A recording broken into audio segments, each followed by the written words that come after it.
interés. Veamos. Yo les había comentado, ¿cierto?, que hay distintas leyes de degradación, distintas formas en que los materiales se pueden comportar. Pero hay 4 formas fundamentales en que nosotros lo vemos. Por ejemplo, los ciclos de intereses que más nos interesan son de este tipo. Son ciclos que son robustos, pero la principal característica que tienen es la poca o nula degradación de resistencia y de rigidez.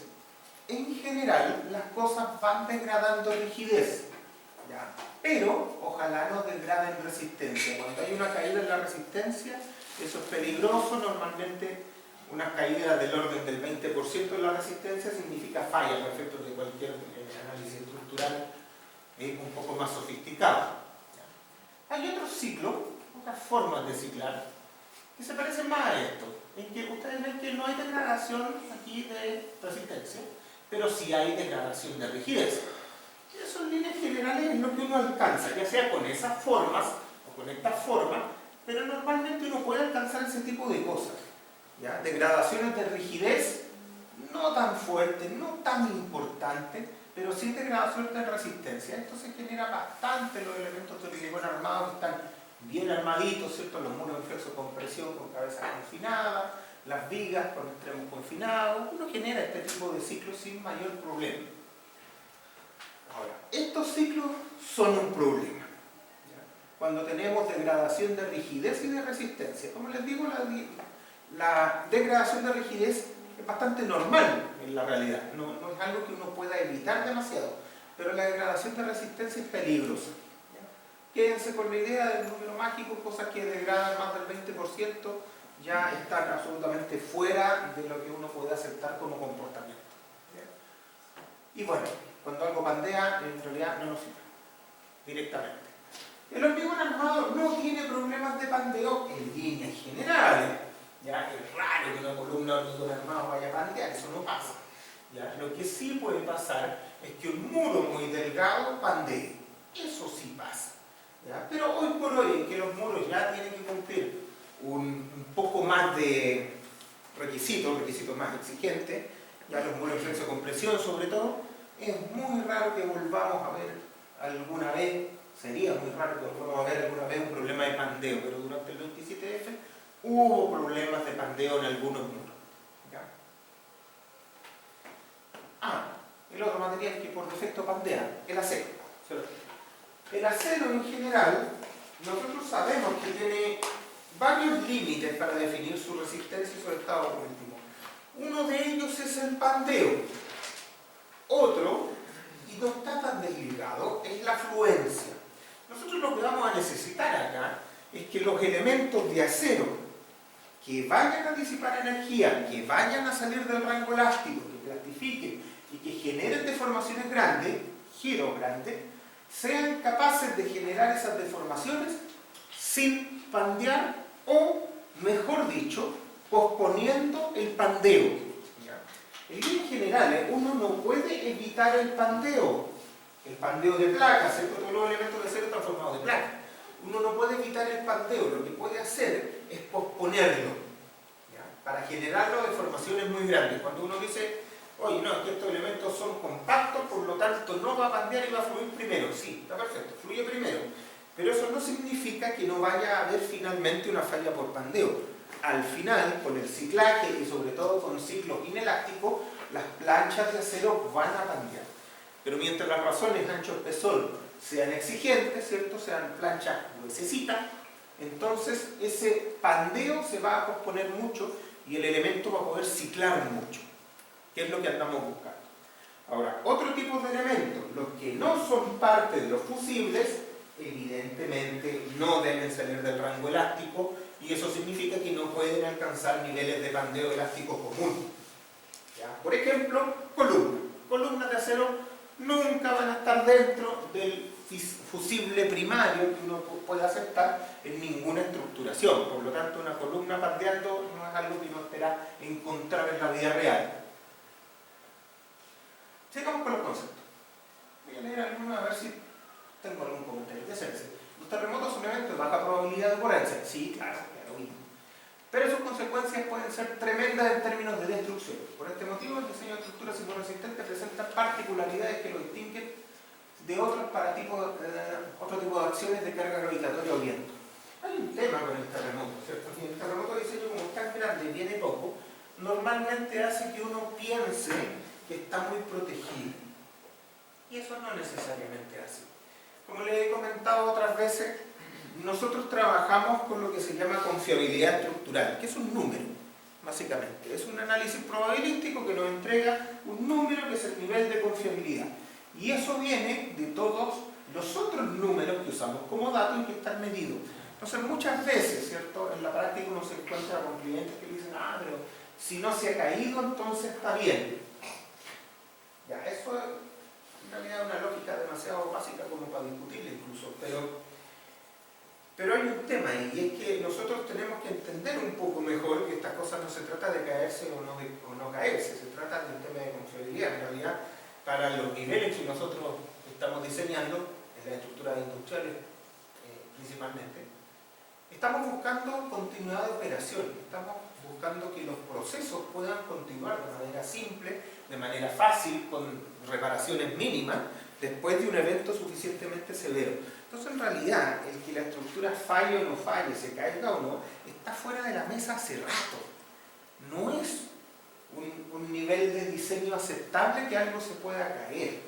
Usted sabe que estas cosas tienen mucha sobreresistencia, tienen resistencia porque nosotros ocupamos fluencias nominales en vez de fluencias medias, las cosas al final se conectan muchas veces mejor de lo que nosotros consideramos conservadoramente en nuestros diseños. Entonces las estructuras en general tienen alta sobreresistencia. Por lo tanto, estar pensando en un estado límite de colapso es no entender para nada el problema. Y eso pasa mucho en la práctica. Y a los clientes les puede pasar, no es un problema. Pero cuando uno como ingeniero, como especialista en el tema, empieza a tener esa inflexión, es peligroso. Ya les he comentado acá que está bien, la experiencia es algo muy importante y de ahí sacamos nosotros los datos para poder hacer nuestros diseños finalmente. Pero no todas las experiencias son iguales o no todo el entendimiento de los fenómenos son iguales. ¿Ya? Por ejemplo, hace un tiempo alguien comentó por ahí, dijo, no, nosotros estimamos que las demandas de diseño que pide la 2369 son muy altas. Entonces uno dice, excelente, cuéntame, muéstrame tu análisis, muéstrame cómo estimaste tú la demanda, cómo llegaste a otro valor. Y la respuesta fue, no, en nuestra experiencia son muy altas. Claro, es difícil discutir contra una opinión, sobre todo cuando esa opinión no tiene ningún sustento técnico, ¿cierto? Yo acá les digo, no, mira, a partir de los análisis de amenaza, ¿cierto? Para la definición que tenemos, que es 475 años de periodo de retorno, se obtiene esto. Y podemos discutir de eso, del resultado que dio. Pero, ¿cómo discute uno con una opinión? El tercero, es poco racional, poco razonable. Y en este tema sísmico van a aparecer siempre montones de expertos que hay que tener cuidado con eso.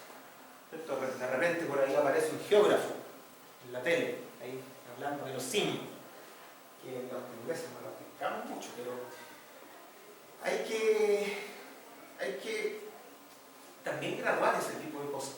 ¿Ya? Cualquiera puede hablar del tema, es legítimo, pero hay que ver de dónde uno está sacando la información también y qué es lo que quiere transmitir. ¿Ya? Entonces ahí yo los invito a tener cuidado, tener mucho cuidado entre lo que ustedes dicen como especialistas y también lo que ustedes aceptan como comentarios del cliente o comentarios de otro tipo. Normalmente aquí hay harta desinformación respecto al tema sísmico. Entonces hay que tener harto cuidado. Yo les he comentado mucho acá del asunto de los edificios que fallan o no fallan, ¿cierto? Tuvimos este tema del socavón en Viña. No sé si les conté por ahí en la AICE, ¿cierto? Que tiene su página. Alguien hicieron un comunicado con las lluvias y eso, que estamos a disposición de la comunidad, ¿cierto? Y también soy socio de AICE. Y alguien respondió por ahí, y ¿por qué no hacen un mea culpa por las cosas malas que hay? Difícil responder a ese tipo de cosas, ¿cierto? primero, ¿por qué? Porque siendo no es responsable, pero hay gente que no está entendiendo bien esto. Y creo que estamos en una época en que la irresponsabilidad del comentario nos está llevando por malos caminos. Yo me acuerdo que eso hace muy viejo, pero hace años atrás, uno tenía que tener cierto reconocimiento para poder opinar de manera seria sobre algo. Hoy día eso no pasa. Entonces, yo los invito a ustedes a ser, por lo menos, responsables ustedes respecto a lo que dicen, a lo que uno sabe o no sabe, yo aquí entre talla y talla me río porque la tierra plana, pero también hay que entender hasta dónde uno sabe y dónde de ahí para adelante no sabe. Y eso es súper importante cuando ustedes estén resolviendo estos problemas en la vida real, porque muchas veces van a tener que ir más allá de lo que saben. Y hay que tener cuidado cuando uno se mete. Mucho cuidado. No voy a dejar ahí por ahora, después lo sigo mareando con eso. Dice el fenómeno es un problema netamente dinámico. Hay otro problema. El fenómeno sísmico a nivel del diseño estructural siempre es dinámico. Y todas las fuerzas que se generan al interior de la estructura dependen de la respuesta de la estructura ante esa excitación dinámica, que básicamente es una historia de desplazamiento del suelo. Entonces hay que sacarse un poco de la cabeza también esto de que el sismo es un gigante que se apoya en el edificio y lo empuja, que es como normalmente nosotros lo vemos a nivel de diseño. Eso lo podemos tomar como una suerte de asimilación para que se nos simplifique la forma en que evaluamos los esfuerzos, pero sabiendo que eso no es verdad, que básicamente el sismo es una de las pocas fuerzas que dependen de la estructura, no solamente del ambiente. Es una solicitación ambiental, como viento, lluvia, nieve, pero a diferencia de esas otras, el sismo, la respuesta del sismo, depende de la misma estructura. En los otros casos, no tanto. Y eso a veces nos trae muchos problemas. Bueno, la sismicidad proviene del lugar, ya nos vamos a empezar a dar cuenta que a nivel normativo, por lo menos, cada punto del territorio nacional, y esto aquí en Chile y en cualquier lugar del mundo, ¿cierto? Y de Latinoamérica especialmente, todas las normas tienen una suerte de zonificación local, de zonificación para todo su territorio, y separan en distintas zonas, a veces 3 zonas, a veces 5 zonas, ella es gusto de los especialistas locales. Pero típicamente se separan en zonas de acuerdo a la demanda sísmica que se espera en esos lugares. Después de eso se realizan correcciones por suelo normalmente. Yo aquí les he dado muchas vueltas con el suelo y el suelo, porque es algo que es tremendamente importante y a veces se olvida y se queda fuera. No todos los suelos son buenos, hay hartos suelos que son malos, y cuando tenemos suelos malos, esta cuestión empieza a tener mucha importancia. Entonces, ojo, normas chilenas, normas peruanas, normas bolivianas, normas gringas, de todos lados, van a tener zonificaciones, van a tener lo que se llaman espectros de diseño, ¿cierto? Que es el espectro que nosotros hemos visto toda la vida, y de acuerdo a las condiciones de cada uno de esos países, ese espectro se va a tratar de distintas formas. Aquí vamos a ver una forma bastante general en que se trata, y que conceptualmente es la que ocupa todo el mundo, pero a veces los nombres de los parámetros se cambian, a veces se pone algún otro parámetro adicional, ¿cierto? A veces se pone otro parámetro menos, pero finalmente vamos a llegar que casi todas las normas tienen un análisis centrado en análisis modal espectral con espectros reducidos, con espectros de pseudoaceleración reducido. Eso es transversal para métodos tradicionales en todo el mundo. Después de eso, nosotros saltamos a estos análisis de desempeño que hoy por hoy están bastante famosos, ¿cierto? Se están haciendo, pero que al menos en lo que es ingeniería común de todos los días no han entrado todavía.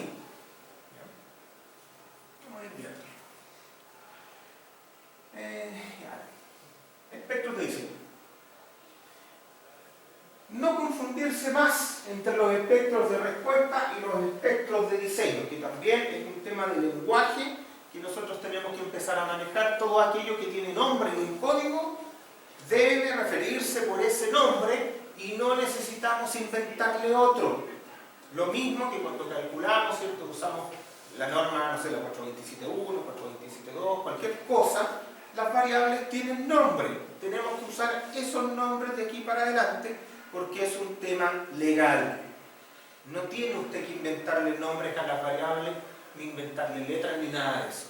Ahora, ¿cuál es la diferencia entre un espectro de respuesta y uno de diseño? Bueno, el espectro de respuesta es el que usted evalúa con un registro en particular. Para efectos prácticos no nos sirve. Lo que vamos a usar son los espectros de diseño normativos. Y les insisto, esos pueden tener distintas formas y pueden significar distintas cosas. Yo aquí les decía, el espectro de amenaza en general es 1, dependiendo del especialista. Si usted cambia de especialista va a salir otro, pero la respuesta debería ser 1. El espectro de amenaza, la intensidad que se espera en ese lugar para esas condiciones.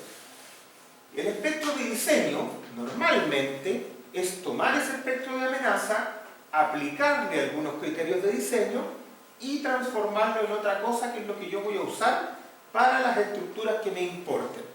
Si son industriales de una forma, si son puentes de otra, si son habitacionales de otra. ¿Ya? Esa es la forma en que se manejan. Entonces, no necesariamente un espectro de diseño es equivalente a un espectro de amenaza. De hecho, normalmente no lo son. Unos vienen de los otros, pero normalmente no son lo mismo. ¿Ya? Bien, ¿qué consideran los espectros de diseño? Dice, consideran la peligrosidad de una región. Sí, deben considerar. Ahí viene la zonificación. Son curvas suavizadas, claro, no tienen el escáner, ¿cierto? Ese serrucho que tienen los espectros de respuesta. No presentan variaciones bruscas, ya, después. La obtención de las respuestas espectrales como parte del análisis de amenaza puede realizarse mediante procedimientos probabilísticos. Eso ya lo pasamos, ¿cierto? Yo me quedé aquí con la idea de que todos entendimos que un espectro determinístico no es malo per se, pero hay que tener cuidado de dónde viene el escenario con el cual estoy evaluando. Y en líneas generales no voy a poder evitar tener un espectro de amenaza probabilístico para tener un periodo de retorno asociado o una probabilidad de excedencia. ¿Ya?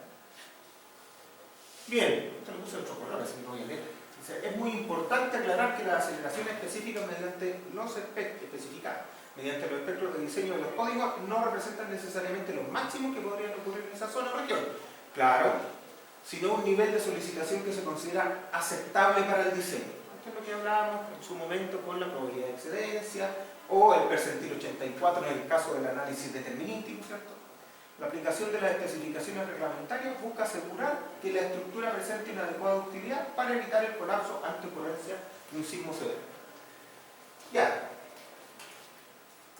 Yo asumo aquí que ya revisaron la 2369 de 2023 y que por lo menos el proyecto de 433 de actualización también ya lo domina.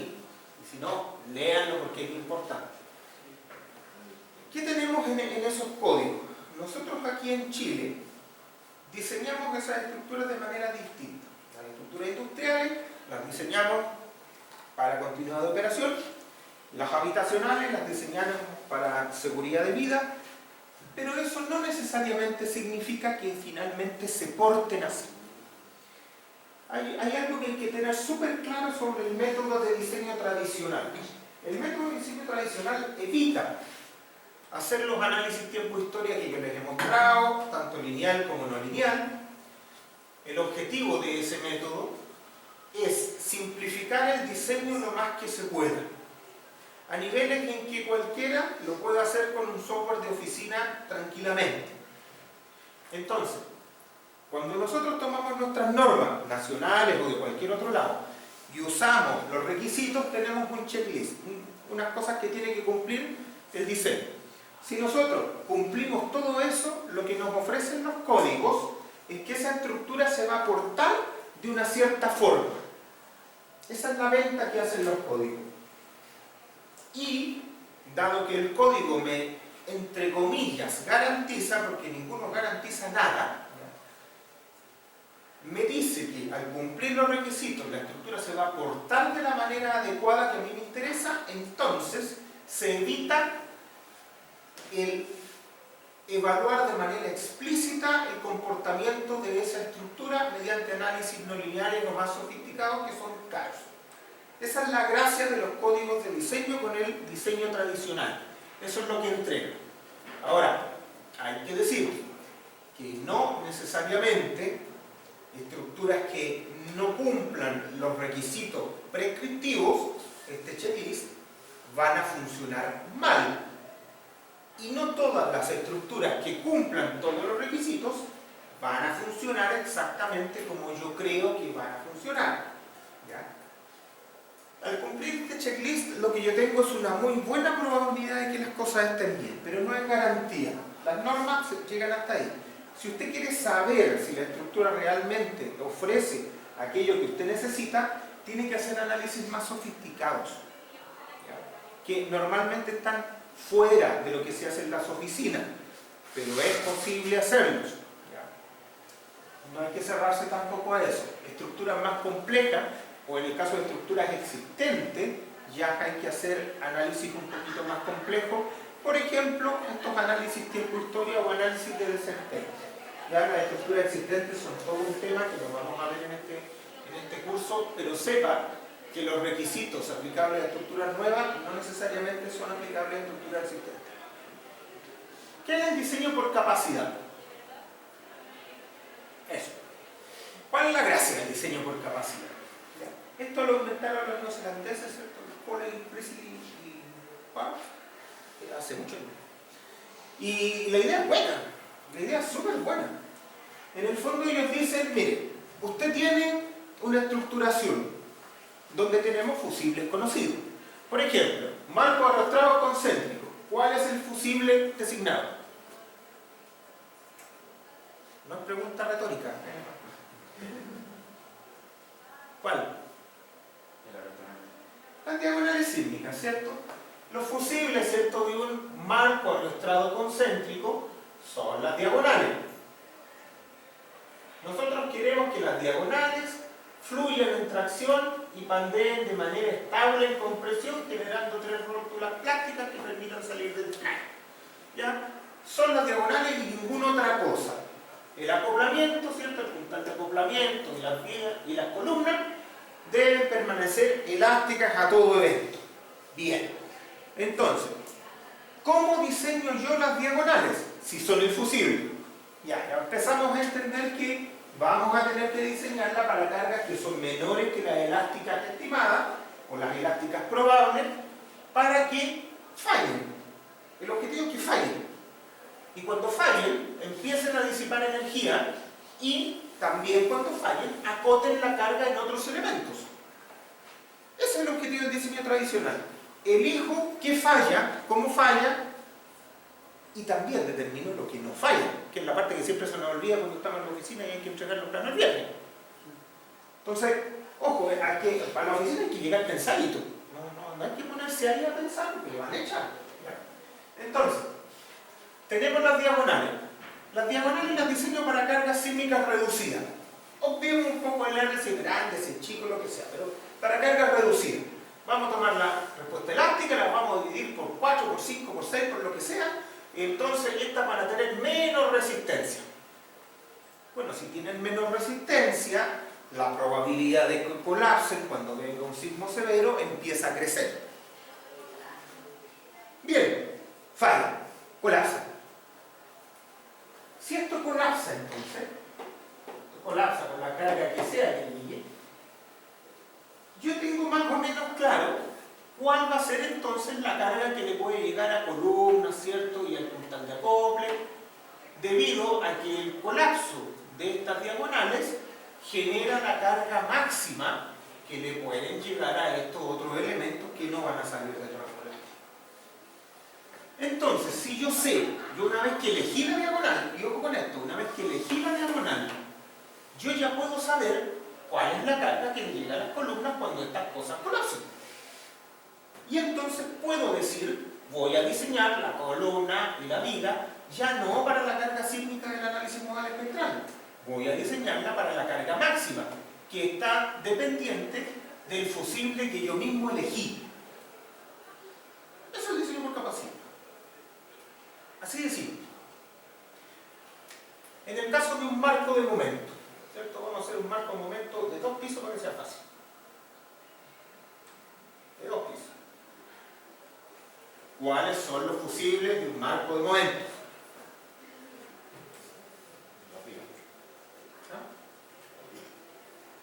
Las vigas, un poco más específico. Los extremos de las vigas. Ya. Los extremos de las vigas flexuralmente y las bases de las columnas flexuralmente. Eso es lo que me conduce a un mecanismo plástico que tiene resistencia, pero no rigidez. Entonces, cuando esos puntos plastifiquen flexuralmente, yo voy a desarrollar mi capacidad lateral máxima porque ya me va.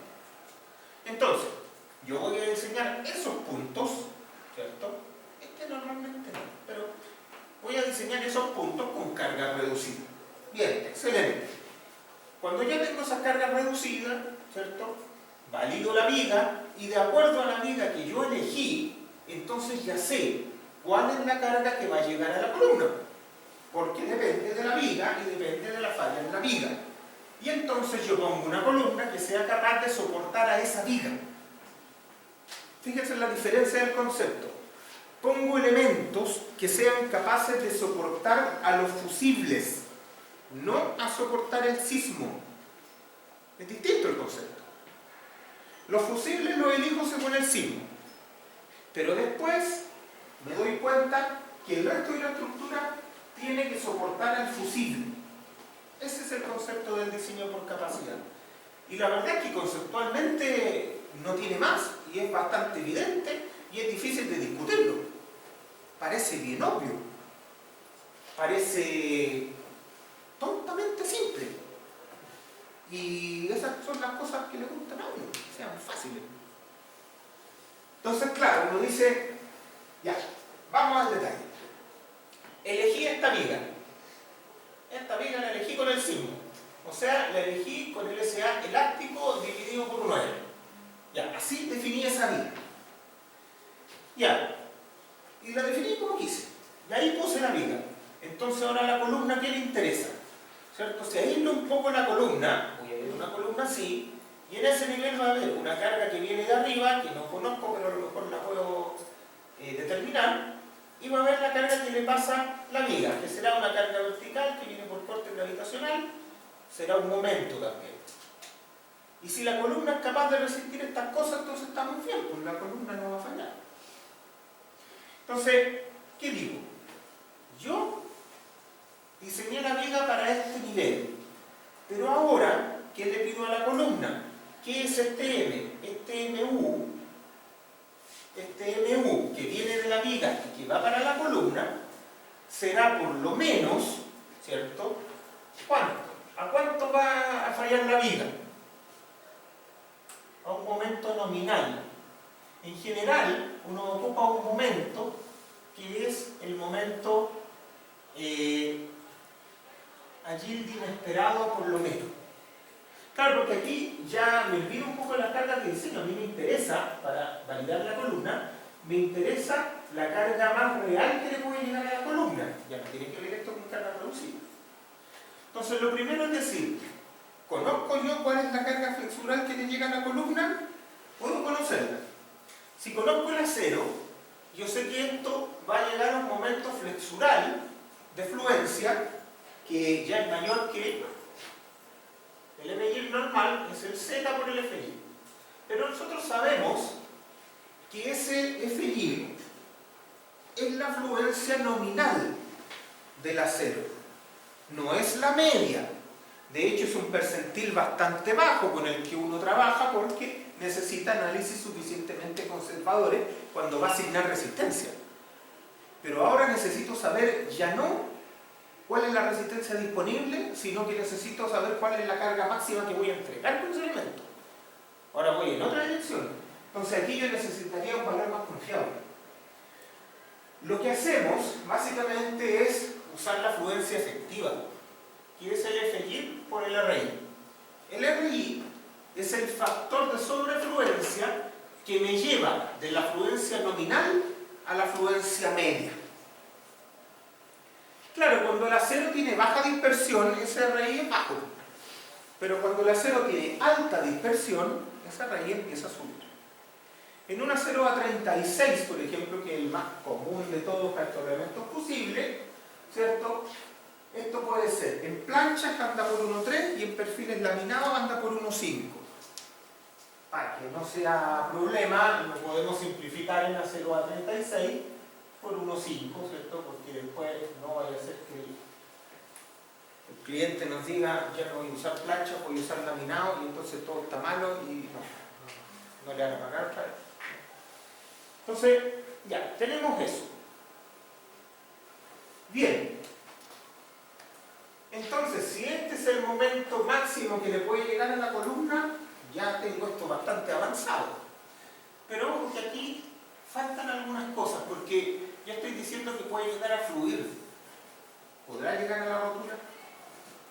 Porque si pienso que esto puede llegar a la rotura, entonces a lo mejor ya no me sirve el ZFG. A lo mejor tendría que usar el FU. Bueno, dependiendo del nivel de giro que tienen estas cosas, aparece otro factor, que es como un factor de endurecimiento, que es un CSUR. Los gringos lo estiman en 1,1 por otra cosa más, ¿cierto? Ahí estoy obviando el 1,1 que ocupa en el Simon Provision, pero es un factor que define más o menos cuánto yo voy a entrar en la zona de endurecimiento. Entonces en realidad esto empieza a subir. Nosotros acá en Chile hemos decidido llegar hasta acá. ¿Por qué? Por una razón muy sencilla. Nosotros no esperamos tener giros en los extremos de las vigas que sean consistentes con aumentar este valor. Porque claro, dependiendo del giro que usted vaya a tener o la curvatura que vaya a desarrollar, ese valor va a subir o no. Nosotros no esperamos tener giros que justifiquen valores mayores de ese momento. Por lo tanto, llegamos hasta acá. Pero sepa que el Seismic Provision, ¿cierto? ESC 341 aparece en 1,1 y además aparece un CSUR, que nosotros no ocupamos. Entonces, ¿cuál sería la condición de la columna? La columna, sea lo que sea que pase, va a tener que tener un phi MN que sea mayor o igual que este MG esperado. Por ahí empieza el concepto del diseño por capacidad. Y la verdad es que esto empieza a ser bastante generalista. Porque en compresión yo también digo, bueno, la columna tendrá que tener un phi P sub n que sea mayor o igual que el P sub G esperado de lo que sea. Empieza a haber un concepto de que el que recibe tiene que tener más resistencia, y ojo que el concepto de diseño por capacidad existe solo en el RFD, no existe en ASD, porque en ASD yo no considero cargas mayoradas, cargas máximas, sino que considero cargas que tienden más a una media, a otra cosa. Entonces, ok, tengo acá, el concepto es, la resistencia de quien sea que recibe tiene que ser mayor que la máxima carga esperada del que entrega. Y la máxima carga esperada del que entrega normalmente depende de la resistencia del que entrega. Y esto es, como les digo, para acero, hormigón, para cualquier cosa. ¿Qué es lo que nosotros vamos a tener que tener cuidado? ¿Cómo definimos esto? ¿Cómo definimos la carga del que entrega? En acero como que parece más o menos fácil. En hormigón también va a ser más o menos fácil, porque en principio es calcular las resistencias nominales, pero con propiedades esperadas en lugar de propiedades nominales. Pero, ¿de qué depende la resistencia de un elemento en hormigón? ¿Depende realmente del hormigón? Y en línea general, la resistencia de un elemento en hormigón, como menos flexural o ese tipo de cosas, depende más del acero, no tanto del hormigón. Y al igual que las estructuras de acero, para hormigón vamos a considerar que las barras pueden alcanzar un nivel de fluencia que es mayor que el nivel nominal. En ese caso, claro, el RI va a ser un poco distinto, ¿cierto? El RI que se ocupa típicamente en hormigones, para las barras de hormigones, es 1,25.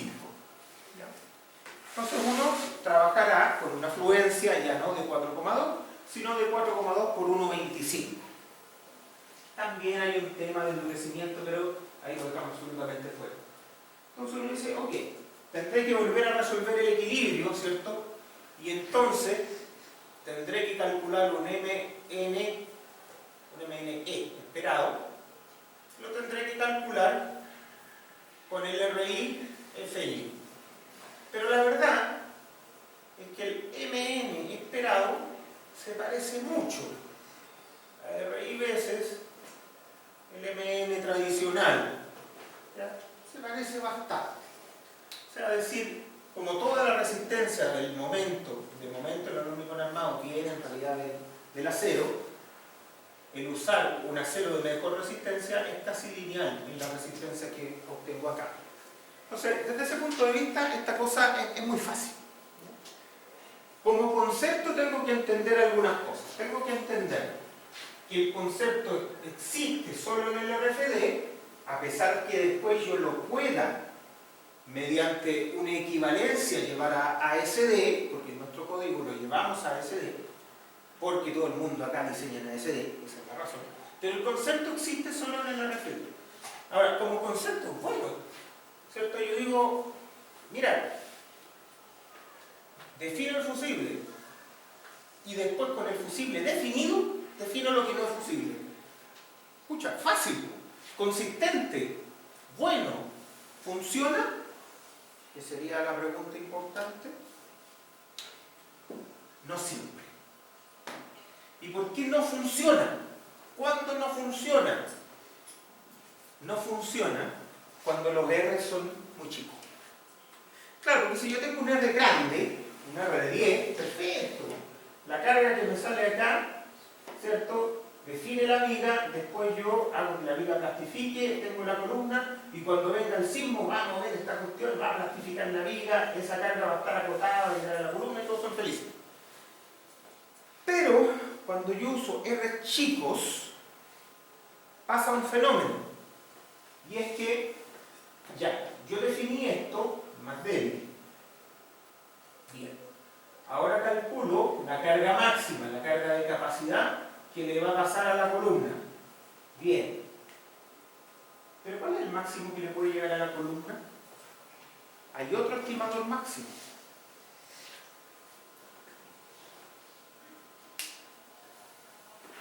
¿Cuál es?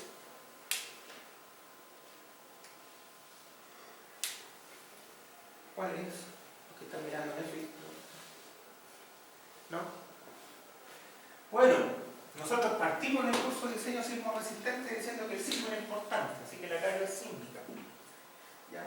Si la carga sísmica elástica, por ejemplo, con R igual 1, es menor que la que le está pasando la viga en falla, ¿qué controla?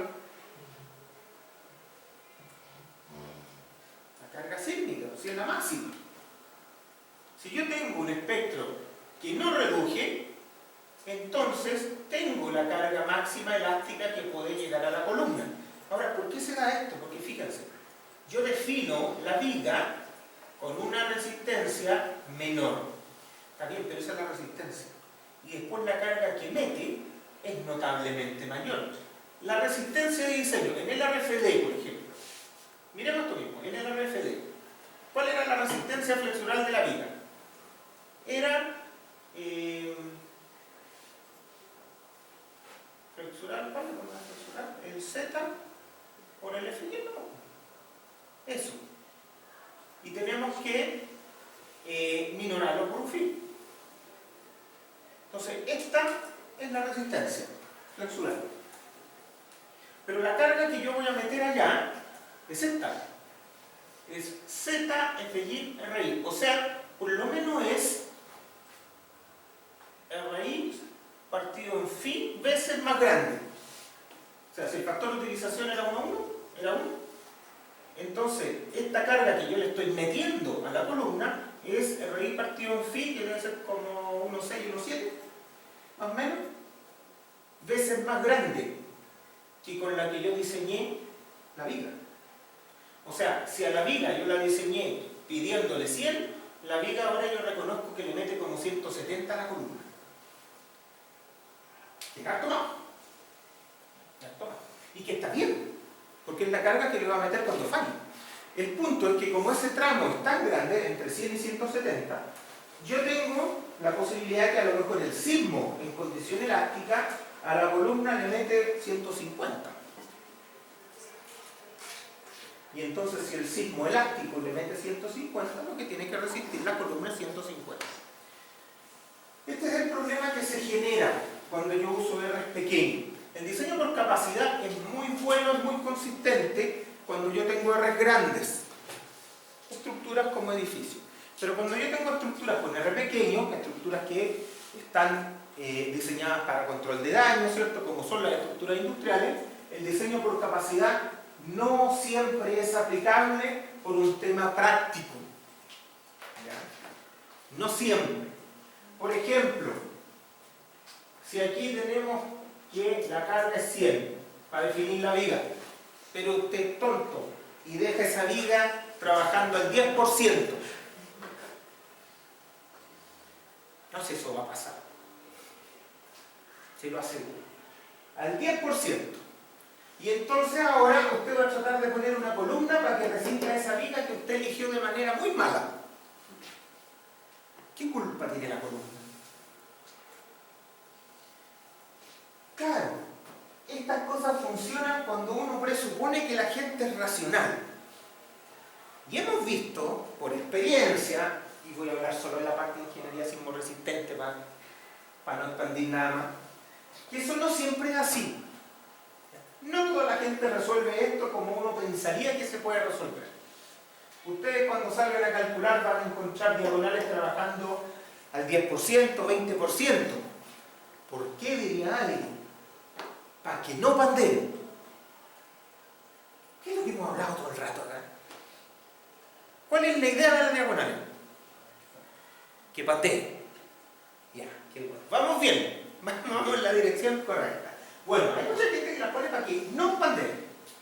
Y uno en principio diría, mira, a lo mejor la idea es buena. El problema es que mientras no pandeen, no hay ninguna reducción de carga en la estructura. La estructura va a seguir tomando carga hasta que algo falle porque no hay otra manera de que deje de hacerlo. Entonces, si yo pongo diagonales muy grandes, a lo mejor lo que estoy haciendo es mandar la primera falla para las columnas. Y ahí sí que estoy jodido porque si falla una columna se cae todo y se muere la gente. Puro muerto. Entonces, ojo, hay que pensar un poquito más allá del diseño elástico. Va a pasar que alguien ponga una viga gigante y esa viga va a castigar la columna. Y voy a tener una columna que va a trabajar de manera elástica, pero también con una carga muy pequeña y con un factor de utilización muy pequeño. Por eso que hay un límite para la carga que le mete el fusible al resto de la estructura. Hay que reconocer ese límite. El diseño por capacidad general, como nace, no lo reconoce. Los neozelandeses, ¿cierto? La ISC 341 con ductilidad alta, no reconoce esos límites. Nosotros acá lo reconocimos por una necesidad local país. Nosotros sabemos que la gente va a poner diagonales al 10%. Va a pasar. Entonces, como además tenemos R chico, primero, queremos el diseño por capacidad siempre que sea posible. Pero no va a ser siempre posible. Entonces, hay un estimador de carga máxima que uno debe pasar. ¿Ya? Y con esto me estoy adelantando y estoy diciendo exactamente lo que dice nuestra norma, y es que nosotros tenemos algo que se llaman cargas amplificadas. No confundir con cargas mayoradas, que son el RFD. El concepto de carga amplificada está tanto en el RFD como en ASD. ¿De qué se trata? De que yo las cargas reducidas las reduje. Y ahora las cargas amplificadas van a ser esa reducida con un factor de amplificación. ¿Para qué hacemos esa vuelta? Para decir que existe un máximo para el cual yo tengo que asignar resistencia. Y sobre ese máximo ya no necesito poner más. ¿Es el máximo posible? No. ¿Es el máximo esperado? No. Es un máximo con el que nos sentimos tranquilos. Esa es la verdad. Entonces va a aparecer en nuestro diseño que el diseño por capacidad está limitado.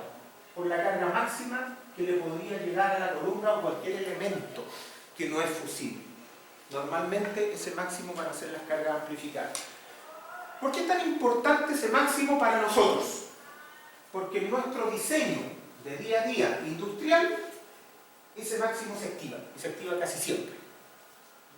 Casi siempre controla ese máximo, casi siempre controla la carga amplificada versus el diseño por capacidad.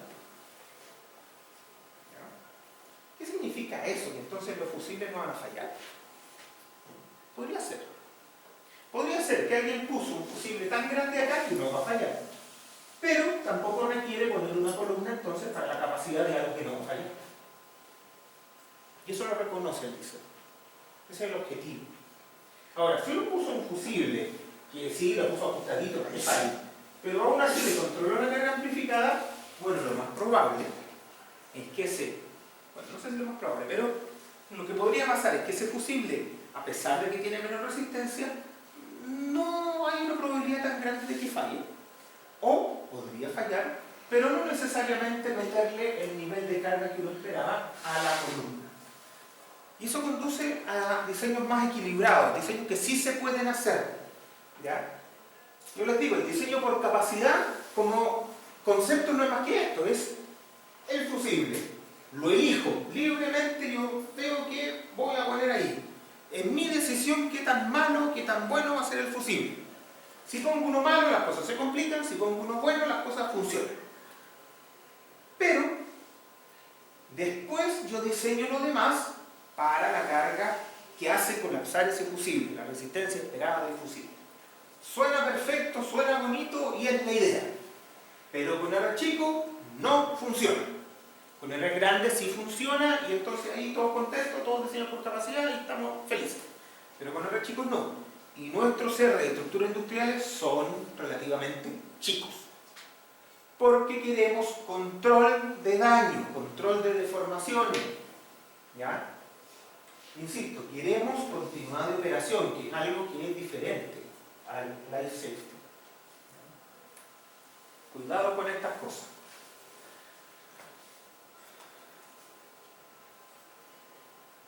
Filosofía de diseño convencional. Estas cosas ya se me han ido diciendo bastante. Pero vamos a ir directo a este gráfico. Este es el gráfico que yo diría que es la diapositiva más importante del curso. Así que lo que no me están pescando, despierten y miren para acá. Esto es súper importante. ¿De qué se trata? Vamos a tratar de entender este gráfico todos juntos. Y ojalá que quede clarito, clarito. Vamos a suponer que tenemos un edificio como este, un edificio marca, lo que quieran, ustedes se da lo mismo. Llega aquí el sismo y lo empuja para el lado. Ya dijimos que no era así, pero no importa. Ya. Lo empuja para el lado y hay una deformación de techo. Excelente, bien. Partamos de la suposición de que ese edificio es un edificio bien diseñado, es dúctil, se van a producir las rótulas plásticas en todos los tramos de las vigas, de todos los pisos y en la base de la columna para que esta cuestión colapse. Todo bonito. Entonces, ¿de qué se trata? Si viene el sismo y empieza a empujar eso para el lado, hago un pushover, ¿cierto? Que es empujar la cuestión para el lado, pero en inglés. ¿Ya? Entonces, hago un pushover, se empieza a deformar.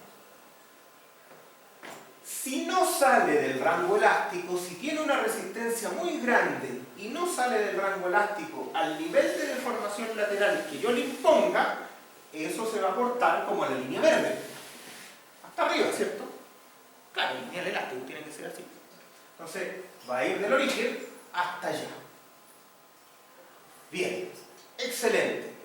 La verdad es que es lo que quisiéramos, porque ir de aquí hasta allá significa no daño, significa no salida del rango elástico, no daño estructural, probablemente no daño no estructural, no muerto, no gente gritando, ni nada de eso. Entonces, podríamos llegar hasta ahí. Pero, como la vida no es tan fácil, no llegamos hasta ahí. Lo que hacemos es reducir ese nivel de fuerza elástica esperada. Entonces, agarramos ese B sub E, que es la fuerza elástica, el corte basal elástico que le llegaría al edificio con el sismo de diseño, que viene de nuestro espectro de diseño, ya ni siquiera un sismo real, es del espectro de diseño. Entonces, tenemos ese nivel elástico y lo dividimos por un factor R. Y bajamos el VE hasta acá, hasta el VD. VE es la fuerza elástica que se produciría, VD es el corte de diseño. Entonces vamos de allá hasta acá. Y alguien dirá, oye, qué espectacular, pues agarro esta fuerza, la divido muchas veces, la hago chiquitita y entonces me sale la estructura más barata. Y eso es cierto. Y feliz de la vida porque sale más barato. Esa era la idea. El problema que tiene eso es que ¿de dónde se sacó usted esta reducción? ¿Con qué la paga? ¿Con qué se la pone?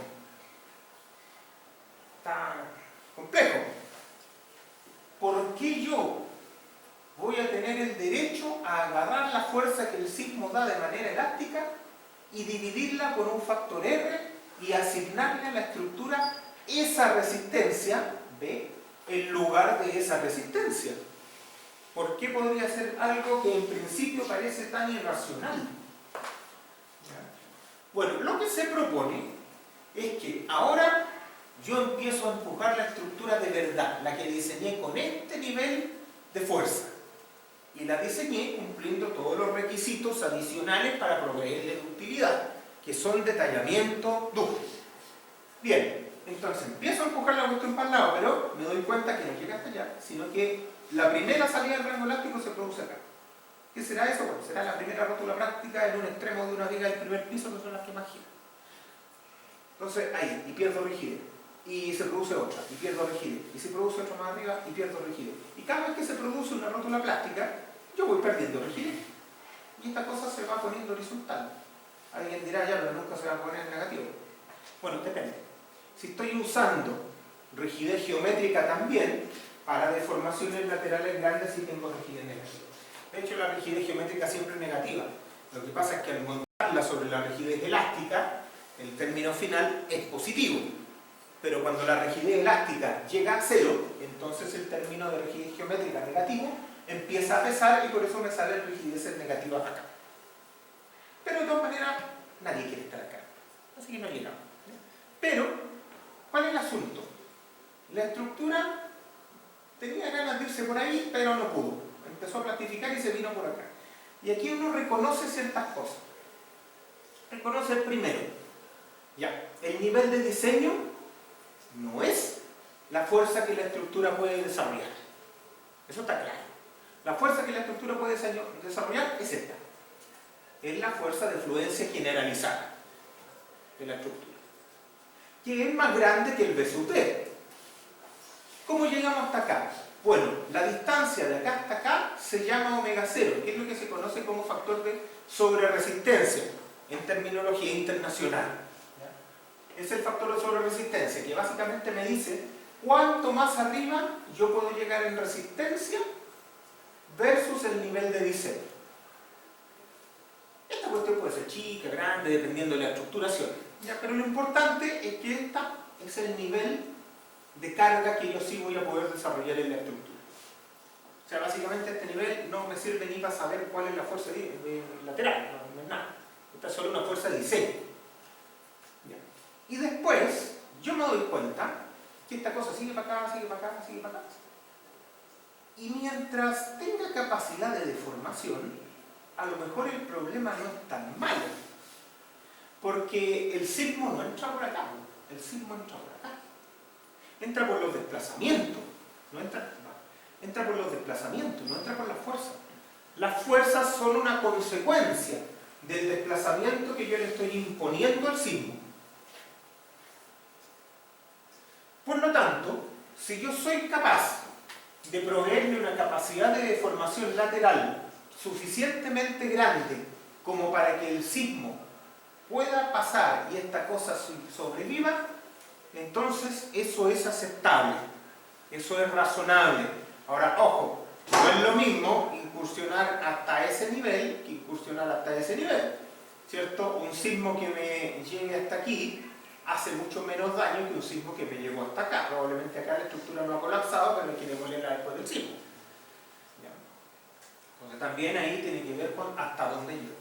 Pero hay cosas que son importantes acá. Entonces, este R grande que yo usé para dividir hasta acá, tiene dos componentes. Tiene una componente que es esta, que es el omega 0, que es la sobreresistencia, y este sí es el R normativo. Y otra que me lleva de la fuerza elástica a la fuerza de fluencia generalizada real. Este es como el RI que vimos hace un par de clases. ¿Se acuerdan cuando llevábamos la respuesta elástica, el F0 a un FG que era menor y la dividíamos por un RI? Claro que aquí es para N grados de libertad y el otro era con palo para uno. Entonces, tenemos esto que se llama RMU, que es el R por ductilidad. Esta resistencia, esta diferencia, esta bajada, este RMU, lo tengo que pagar con ductilidad. Tengo que proveer capacidad de deformación. Tengo que cumplir mi detallamiento dúctil que me exija el código para poder pagar este RMU. Pero este omega 0, no. Este omega 0 es una característica propia de la estructura. La estructura ya lo tiene, es un derecho y no se lo puedo quitar. Es como los derechos estructurales. Viene con eso. Por lo tanto, aquí me empiezo a dar cuenta de algunas implicancias. El R total, que será omega 0 por RMU, entonces ese sería el R total. R total. El R total es R igual RMU por omega 0. ¿Cierto? Así llego arriba. Ese R total, que depende de esas dos cosas, no depende igualmente de las dos cosas. ¿Ya? Los omega 0, que dependen de la estructuración, ¿cierto? Depende si la estructuración son muros de corte, muros de flexocompresión, marcos arrastrados concéntricos, marcos arrastrados excéntricos, etcétera, etcétera, etcétera. Tienen un rango, ¿cierto? Pero un omega 0 chico, un omega 0 chico es como 2. Un omega 0 grande puede ser harto más, pero un omega chico es como 2. Entonces, si yo tengo un factor de reducción de 8 y tengo un omega 0 de 2, ¿cuánto tengo de RMU? No necesitan una calculadora científica. Sí necesitan una calculadora científica. ¿Cuánto es 8 dividido en 2? 4, bien. 4, ya. Entonces tengo un RMU de 4. Parece que es grande. Tengo un R por ductilidad que tengo que pagar, que es bastante grande, 4. Pero si yo tengo un R total, ya no de 8, sino que tengo un R total de 3. ¿Cambió el omega 0? No, el omega 0 no cambia. ¿Y cuánto entonces vale el RMU? 1.5. Bien. Decimal. 1.5. Entonces aquí tendría que proveer una ductilidad que me justifique una reducción de 1.5 versus el otro caso que tenía que proveer una ductilidad que me justifique un R de 4. Evidentemente, el detallamiento que voy a necesitar para uno o para otro es muy diferente. ¿Ya? En un caso tengo que soportar deformaciones muy grandes, para lo que voy a necesitar, si estoy en acero, razones de hecho espesor muy importantes, o en el caso de hormigón mucho confinamiento, y para el otro caso, bueno, necesito una capacidad de deformación un poquito mayor que la normal, ¿no? Entonces, ojo, el nivel del R me empieza a decir cuál es el nivel de ductilidad que requiere la estructura para poder soportar ese nivel de reducción también. Ahora si ponemos un R más común, un R de 3, dice, bueno, si ocupo un omega 0, un omega 0 de 3. Si tengo un omega 0 de 3 y ocupo un R de 3, ¿cuánta ductilidad necesito? ¿Cuánto RMU necesito?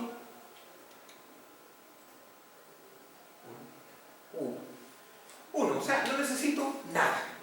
No necesito ductilidad porque este R de 3 se pagó con el omega 0 de 3 completo.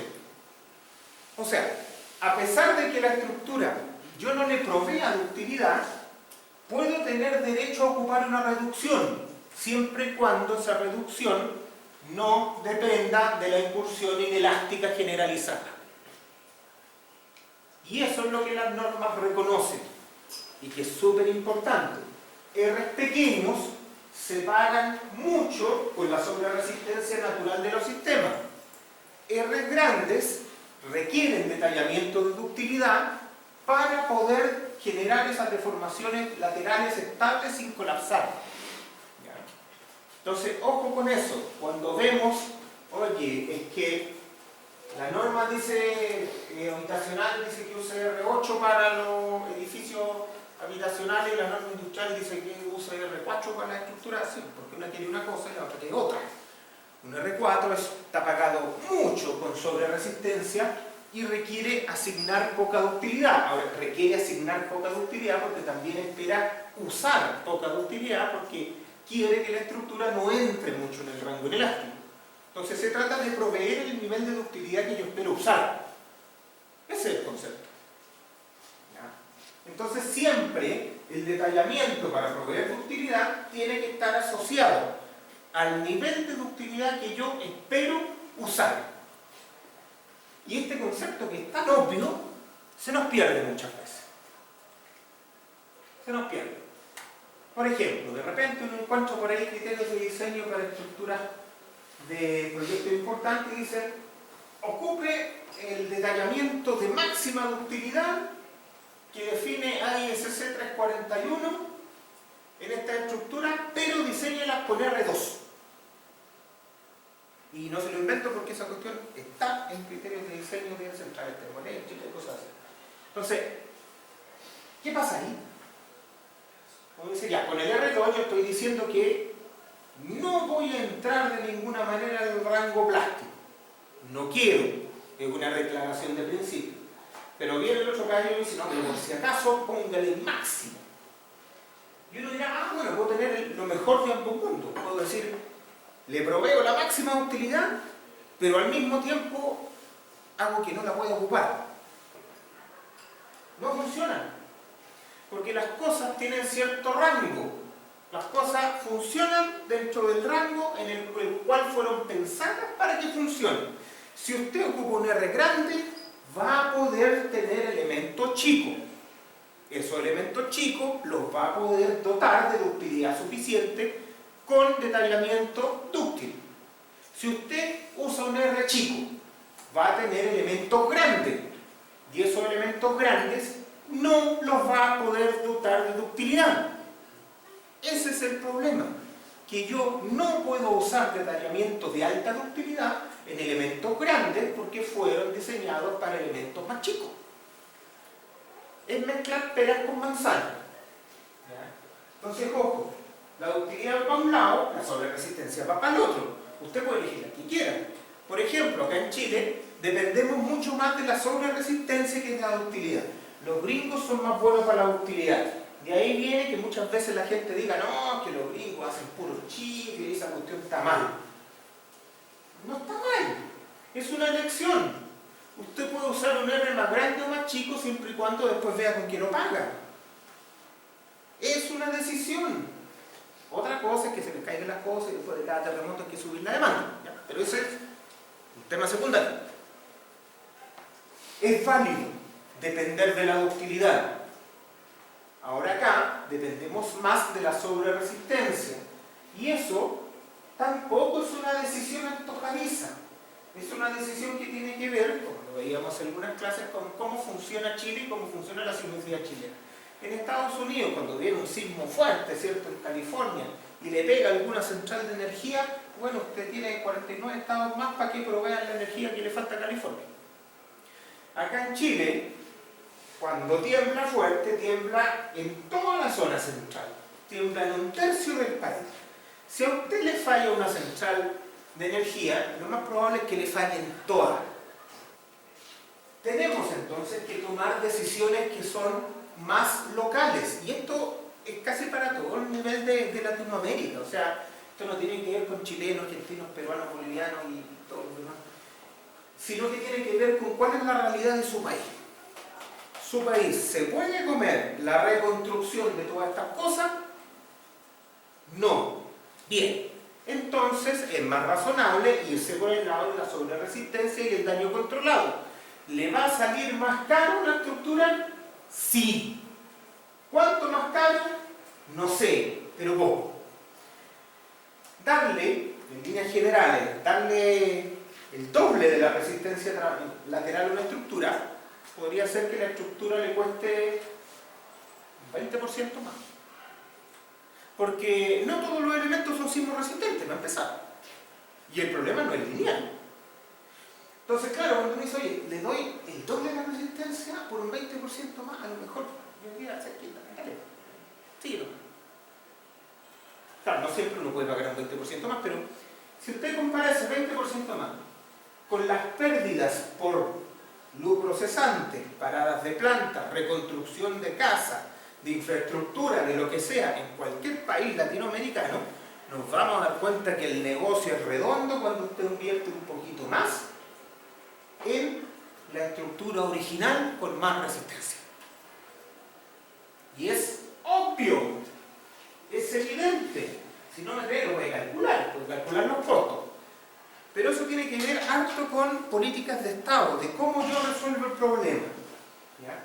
Evidentemente acá en Chile ya estamos súper acostumbrados, nos aplauden porque las cosas no se caen y todas esas cosas. ¿Y por qué pasa eso? Bueno, porque nos vamos por el omega 0 y no por el removo. Eso es todo. Ahí está la ingeniería chilena, el secreto. Es tan complejo. Hay que hacerlo más grande. Eso es todo. Con eso lo hicimos famoso. Claro, el tema acá es entender lo que estamos haciendo. A mí me parece, le insisto, que cualquiera puede tomar su decisión. En el diseño tradicional hay dos caminos, porque ambos están relacionados completamente con este gráfico que es el comportamiento esperado de cualquier estructura dúctil, generalizado, ¿cierto? Entonces, ya, usted se va por la sobreresistencia o se va por la ductilidad, pero ambos caen en este gráfico. Si usted cumple con lo que tiene que cumplir, le da la capacidad de formación o le da la resistencia, entonces la cosa funciona. Pero no hay magia en eso. La decisión que tiene que tomar depende de cosas locales.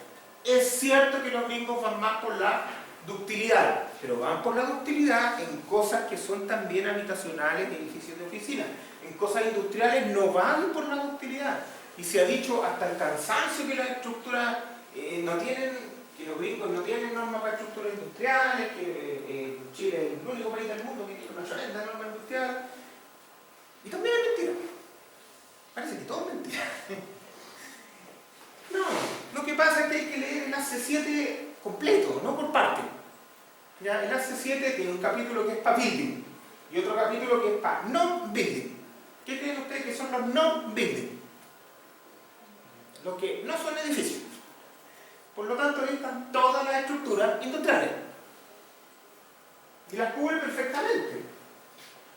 Entonces, tenemos que entender, en ese caso, los gringos se van por el lado de la sobreresistencia porque entienden lo mismo que nosotros. No podemos dañar los procesos porque ahí es donde está la plata. Entonces, cuidado con este tipo de cosas. ¿Ya? Hay que entender bien. Ambas cosas están bien, ambas cosas hay que hacerlo bien. Personalmente, y esta es su opinión, ¿cierto? Pueden no compartirla. A mí me parece que los latinoamericanos tenemos que irnos por la sobreresistencia y no por la ductilidad. Pero estamos obligados, ya que el fenómeno sísmico está tan disperso, a proveer un nivel de ductilidad mínimo a las estructuras por si acaso, para que puedan salir del rango elástico sin colapsar. ¿Ya? No podemos garantizar que no salgan, podemos dotarle la sobreresistencia, pero no podemos garantizar que no salgan. Por lo tanto, debemos dotarla de un nivel de ductilidad mínimo. Aquí en Chile, por ejemplo, en la norma industrial, estamos pidiendo niveles de ductilidad de acuerdo con ductilidad moderada. ISC 341 tiene varios niveles. Nivel de no ductilidad, ductilidad moderada, ductilidad máxima o alta ductilidad. No necesitamos la alta ductilidad porque apoyamos a la sobreresistencia, por eso llegamos hasta la ductilidad moderada, que además un detallamiento de ductilidad moderada es mucho más fácil de proveer que uno de ductilidad alta. ¿Cierto? ¿Para qué le vamos a dar uno difícil si además no lo necesitamos? Entonces, ojo con ese tipo de cosas, las cosas tienen que cuadrar. ¿Cuál es el problema de este R? Problema que se ha visto, problema importante. Bueno, si la estructura tiene que llegar hasta aquí, pero en realidad usted no le dio detallamiento de ductilidad suficientemente bueno, puede que la estructura vaya por aquí, por aquí, por aquí, por aquí, por aquí, y se caiga. Y si se cae por acá, no llega hasta allá. Y si no llega hasta allá, solo. ¿Qué es lo que a usted sí le sirve? Que la estructura vaya por ahí, por ahí, por ahí, por ahí, por ahí, y en vez de llegar hasta allá, llegue aquí y aquí se caiga. Ya, ahí eso sirve. Eso sirve porque por lo menos el sismo no llegó hasta ese punto. Pero el problema que tenemos básicamente es que las estructuras suben por aquí y de repente, por falta de detallamiento dúctil, caen antes de que alcancen la exigencia sísmica. Lo que se dice mucho, y estoy bien de acuerdo con eso, es que para el 27F lo que nosotros vimos, ¿cierto? Esa es la evidencia, vimos edificios que tenían daño ninguno y edificios que se cayeron, edificios colapsados. Evidentemente los edificios colapsados eran bastante menos, son contados con los de una mano, y los que no le pasó nada son millones. Ya, bien. Pero ¿qué pasa si un edificio no tuvo ningún daño? Y bueno, en Concepción esto es así, o sea, un edificio que está aquí no tuvo ningún daño y el de la cuadra siguiente colapsó. ¿Qué pasa ahí? Hay algo raro. Hay un daño que no avisó. O un tipo de falla que no se notó. A nivel gráfico, evidentemente, a lo mejor lo que está pasando es que nosotros, no sé, el sismo era más o menos esto, se metió por aquí y hubo estructuras que podían llegar un poquito para el otro lado y estructuras que llegaron un poquito para este lado y colapsaron y pandearon y no tenían ductilidad. Entonces lo que explica bien eso es la falla del astofrágil, que es una falla que tiene muy alta resistencia, por lo tanto no se vería el daño. Y cuando se alcanza el pic, pandea o falla todo. Eso es lo que se vio, no lo estoy inventando. Eso se llama elastofragilidad. ¿Qué es la fragilidad? Lo contrario de ductilidad, es caerse para abajo en vez de seguir para abajo. Esa es la fragilidad. Pandeo frágil, ¿cierto? Roturas generales de plástico, a veces son frágiles. Entonces, claro, tenemos un problema ahí, porque pensábamos que teníamos ductilidad, pero parece que no estaba. Pero sí teníamos mucha sobreresistencia, que tampoco la teníamos muy clara. Entonces, ahí es donde hay que cuadrar un poquito más las cosas. Los requisitos que hoy día tienen los códigos, ¿cierto? El proyecto de 430 son mejores, son bastante mejores. Ahora también, al mezclar con 433, con 430, tenemos un mejor resultado para los muros de flexocompresión. Ya las cabezas del muro se confinan y eso puede generar mayor ductilidad. Y vamos a llegar a eso en clases más adelante. Pero fíjense, lo más importante de este curso probablemente es este gráfico y entenderlo bien. Entre paréntesis me lo robé del libro de Pisa Julio, así que pueden leerlo ahí también, seguramente dice algo parecido. Pero esto es, este es el asunto. ¿Ya? Yo voy a entregar ductilidad, pero tengo que entregar ductilidad hasta un nivel que sea adecuado, hasta el nivel que necesite. Normalmente ese nivel me lo va a definir el R que yo ocupe. Y qué parte de ese R se paga con sobreresistencia y qué parte de ese R se paga con el RMU.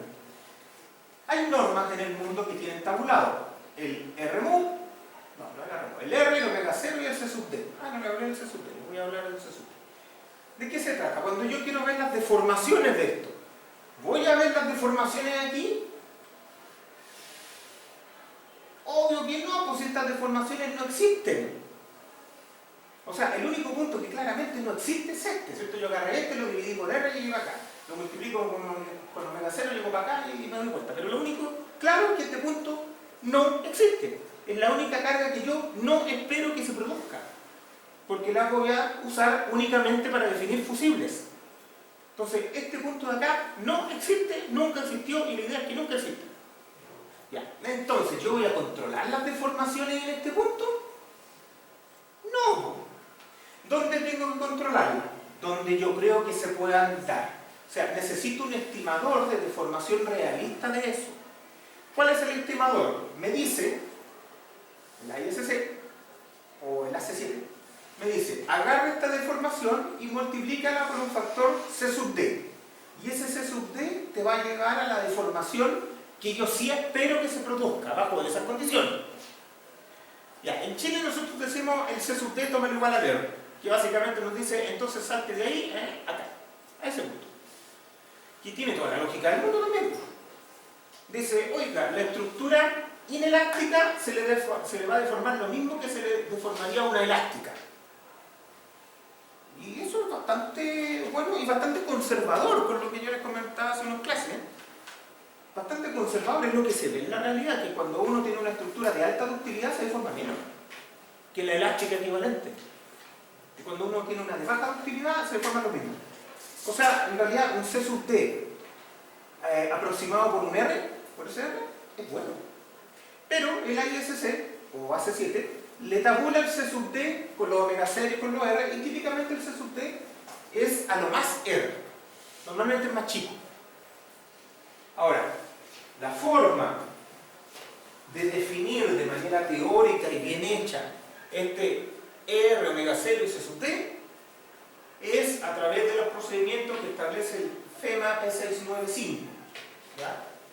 FEMA P695. Voy a marcar acá. FEMA P695. Si usted está aburrido en la casa y quiere comprobar los R, los omega 0, puede hacerlo con eso. Tipo de análisis, claro que va a estar un año tratando de sacarle un R al marco arrochado. ¿Ya? Pero esa es la forma teóricamente correcta. ¿Ustedes creen que nosotros pusimos en nuestra norma los R con este procedimiento? No, exactamente, no. Bueno, y en principio los gringos tampoco. Lo que pasa es que ahora tienen un procedimiento para poder validar los R, omega 0 y C sub D. Ese procedimiento, en principio, lo que le dice es que si usted no tiene un antecedente mejor, el C sub D es igual al R. Ese es el punto de partida. Y tiene sentido. Y es lo que usamos acá. Ahora, cuando uno ve desplazamientos máximos de techo, en 2369, sí, ocupa la deformación esperada. Esa. Cuando uno ve deformaciones, para controlar deformaciones en 433, usa esa. Por eso les digo que hay un problema. Porque esta depende del R. Esta de acá no depende del R. Entonces, si usted le pide a todos los edificios la misma, en realidad le está pidiendo a todos los edificios algo distinto. Porque los R van a ser distintos. Entonces, complejo el asunto. Pero es cómo funciona la 433, cómo funciona la 2369 y cómo funcionan las normas a nivel mundial. ¿Ya? Las normas, casi todas, con excepción de 433 chilena, se van a la deformación esperada, ya sea la deformación esperada elástica o ya sea la deformación amplificada proveniente de la carga reducida. ¿Ya? Pero siempre es una deformación que trata de modelar la deformación que realmente yo esperaría en esa estructura para esas condiciones. Ese es el objetivo de esto. Bien, ahí dice lo que ya les expliqué. Aquí también. Y no, este no me interesa, este me interesa. Esta es una tabla de la C7 que la traduzco al español para que la entendamos, pero no creo que todos ustedes lo hubieran entendido. ¿De qué se trata esta cuestión? Dice, por ejemplo, pórtico no arrastrado. Pórtico no arrastrado es marco de momento. Marco de momento especial. Marco de momento, ese no me interesa. Marco intermedio y marco ordinario. El marco ordinario no es un marco penca, sino que es algo que no requiere mayor ductilidad. Fíjense acá, omega 0, todos tienen 3. Ya, o sea, puedo entender que el omega 0 y la sobreresistencia que se esperan todos en la misma, y bien, excelente. Pero tengo marcos especiales, R8, Marcos intermedios 4,5, pórtico ordinario 3,5. Miremos solo con este. Si nos vamos al ordinario, decimos, oye, tiene un área de 3,5 y un omega 0 de 3. Claro, la fuerza elástica la estoy reduciendo poquito. Y esa reducción la estoy pagando casi completa con el omega 0. Por lo tanto, el nivel de detallamiento que tienen estos marcos, detallamiento para ductilidad, es muy bajito, es muy poquito. En cambio, en un marco especial, que lo estoy tratando con un R8, ¿cierto? Tiene una ductilidad aquí como de 2,5. Un R como de 2,5, ¿cierto? Sería 8 dividido en 3. Entonces, claro, este tiene una demanda de ductilidad por diseño que es notablemente grande. Por lo tanto, a este yo sí le tengo que proveer un detallamiento de ductilidad suficientemente bueno para que pueda aguantar esas deformaciones inelásticas grandes. Probablemente en este yo tengo que hacer diseño por capacidad de todas formas. En este, no. ¿Se fijan? Entonces, claro, aquí depende qué es lo que hago y cómo lo pago.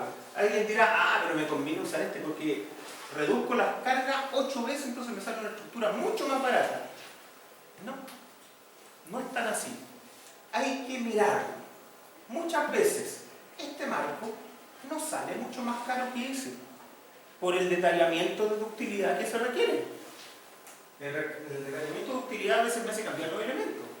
¿Ya? Entonces, no necesariamente ese de allá va a salir más barato que este de acá. Probablemente sí, un poco. Pero no piensen que va a costar la mitad. No es eso. Entonces hay que tener cuidado con ese tipo de elecciones. Afortunadamente nosotros en nuestra norma industrial no elegimos nada, tenemos un puro marco. Y tiene que usar ese. Lo mismo en los marcos riostrados. El resto de la tabla va por el mismo lado. ¿Cierto? Cuando vemos pórtico riostrado, los pórticos riostrados concéntricos aquí. Tiene especial y ordinario. El especial tiene 6 y el ordinario 3,25. Y el omega 0, 2. Entonces uno dice, oye, el ordinario evidentemente tiene una incursión inelástica bastante limitada y el especial tiene una incursión inelástica bastante grande, de 3, más que el marco de momento arriba, porque el omega 0 es distinto. Entonces aquí voy a necesitar unas diagonales bien chiquititas, pero muy plásticas, que puedan fluir en tracción, que puedan pandear con ciclajes grandes en compresión sin colapsar. Tengo que dar un detallamiento adecuado al R que estoy usando. Y eso siempre es así. Ya, yo creo que lo vamos a dejar aquí por hoy día.